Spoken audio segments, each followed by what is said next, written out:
Isaiah 28. Woe to that wreath, the pride of Ephraim's drunkards. To the fading flower, his glorious beauty, set on the head of a fertile valley. To that city, the pride of those laid low by wine. See, the Lord has one who is powerful and strong. Like a hailstorm and a destructive wind. Like a driving rain and a flooding downpour.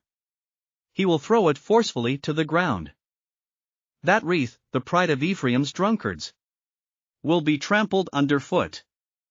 That fading flower, his glorious beauty, set on the head of a fertile valley, will be like figs ripe before harvest. As soon as people see them and take them in hand, they swallow them. In that day the Lord Almighty will be a glorious crown, a beautiful wreath, for the remnant of his people. He will be a spirit of justice to the one who sits in judgment, a source of strength to those who turn back the battle at the gate. And these also stagger from wine and reel from beer. Priests and prophets stagger from beer and are befuddled with wine. They reel from beer. They stagger when seeing visions.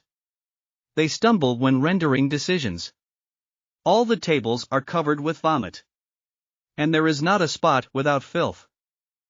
Who is it he is trying to teach? To whom is he explaining his message? To children weaned from their milk? To those just taken from the breast? For it is, do this, do that. A rule for this, a rule for that. A little here, a little there. Very well then, with foreign lips and strange tongues, God will speak to this people. To whom he said, this is the resting place, let the weary rest. And, this is the place of repose. But they would not listen. So then, the word of the Lord to them will become, do this, do that. A rule for this, a rule for that. A little here, a little there. So that as they go they will fall backward. They will be injured and snared and captured. Therefore hear the word of the Lord, you scoffers, who rule this people in Jerusalem. You boast, we have entered into a covenant with death. With the realm of the dead we have made an agreement. When an overwhelming scourge sweeps by, it cannot touch us. For we have made a lie our refuge, and falsehood our hiding place. So this is what the sovereign Lord says. See, I lay a stone in Zion, a tested stone. A precious cornerstone for a sure foundation. The one who relies on it will never be stricken with panic. I will make justice the measuring line, and righteousness the plumb line. Hail will sweep away your refuge, the lie, and water will overflow your hiding place. Your covenant with death will be annulled. Your agreement with the realm of the dead will not stand. When the overwhelming scourge sweeps by, you will be beaten down by it. As often as it comes it will carry you away. Morning after morning, by day and by night, it will sweep through. The understanding of this message will bring sheer terror. The bed is too short to stretch out on.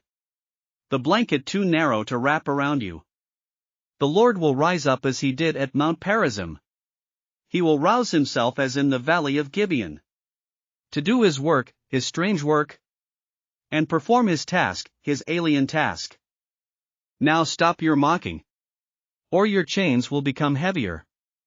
The Lord Almighty, has told me of the destruction decreed against the whole land. Listen and hear my voice. Pay attention and hear what I say. When a farmer plows for planting, does he plow continually? Does he keep on breaking up and working the soil? When he has leveled the surface, does he not sow caraway and scatter cumin? Does he not plant wheat in its place, barley in its plot, and spelt in its field? His God instructs him and teaches him the right way. Caraway is not threshed with a sledge, nor is the wheel of a cart rolled over cumin.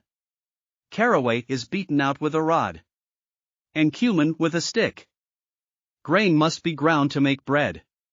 so one does not go on threshing it forever. The wheels of a threshing cart may be rolled over it, but one does not use horses to grind grain. All this also comes from the Lord Almighty, whose plan is wonderful, whose wisdom is magnificent.